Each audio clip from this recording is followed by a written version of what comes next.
Hi hello welcome to my channel. Telangana రాష్ట్ర ప్రభుత్వం అయితే గుడ్ న్యూస్ చెప్పడం జరిగింది. ప్రతి గ్రామంలో అయితే మీ సేవా సెంటర్ను స్థాపించాలని అయితే తెలిపింది.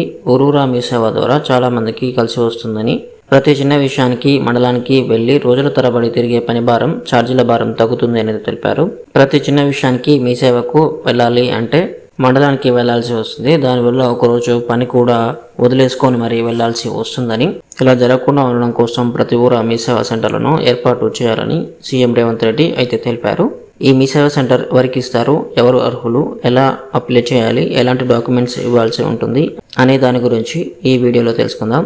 అంతకన్నా ముందు మీరు నా ఛానల్కి కొత్తగా వచ్చినట్లయితే మన ఛానల్ని సబ్స్క్రైబ్ చేసుకోండి. అలాగే ఈ వీడియో చివరి వరకు చూసి లైక్ చేయడం మాత్రం మర్చిపోకండి. ఇక వీడియోలోకి వెళ్తే, రాష్ట్ర ప్రభుత్వం ఊరూరా మీ సేవా సెంటర్ను ఏర్పాటు చేస్తామని ఇప్పటికే తెలియజేసింది. ఈ మీ సేవా సెంటర్ ద్వారా రాష్ట్ర ప్రభుత్వం ప్రభుత్వ, ప్రైవేటు సేవలను అందించడం కోసం మీ సేవను తీసుకొచ్చిన విషయం తెలిసిందే.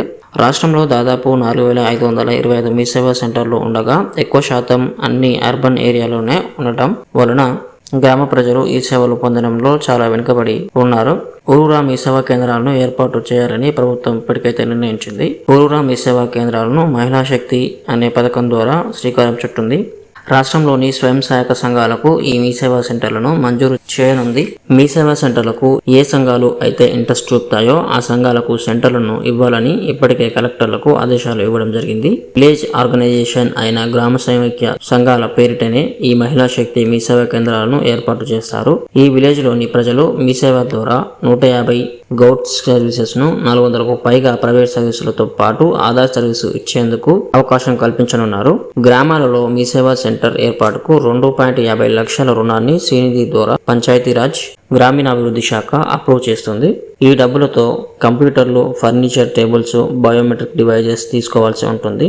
అది కూడా గవర్నమెంట్ ఆఫీసర్ పర్యవేక్షణలో డెల్, హెచ్పి లాంటి ఆథరైజ్డ్ షాప్ లోనే తీసుకోవాల్సి ఉంటుంది. మీ సేవా సెంటర్ ఓపెన్ అయిన తర్వాత ఆ సంఘాల మహిళలు నెల డబ్బులు చెల్లించాల్సి ఉంటుంది. ఇక అర్హుల విషయానికి వస్తే, సంబంధిత గ్రామంలో మహిళా సంఘం సభ్యురాలుగా ఉండాలి. ఖచ్చితంగా ఇంటర్ పాస్ అయి ఉండాలి.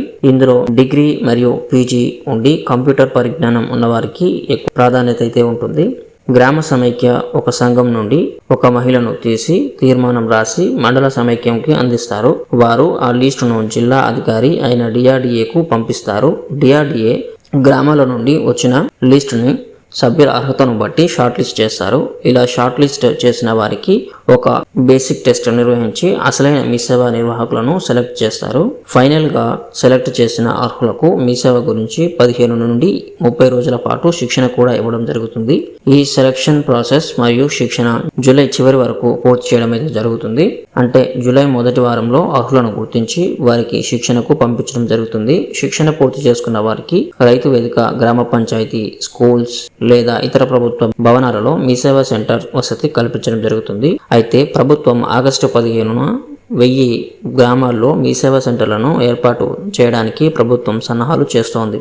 మీ గ్రామాలలో మీకు మీ సేవ కావాలి అంటే ఇప్పుడే సీఏతో మాట్లాడి వెంటనే అప్లికేషన్ పెట్టుకోండి. సో ఇది ఫ్రెండ్స్ ఈరోజు వీడియో. మీకు నచ్చినట్లయితే లైక్ చేయండి. అలాగే మన ఛానల్కి సబ్స్క్రైబ్ అవ్వడం మాత్రం మర్చిపోకండి. Thank you friends.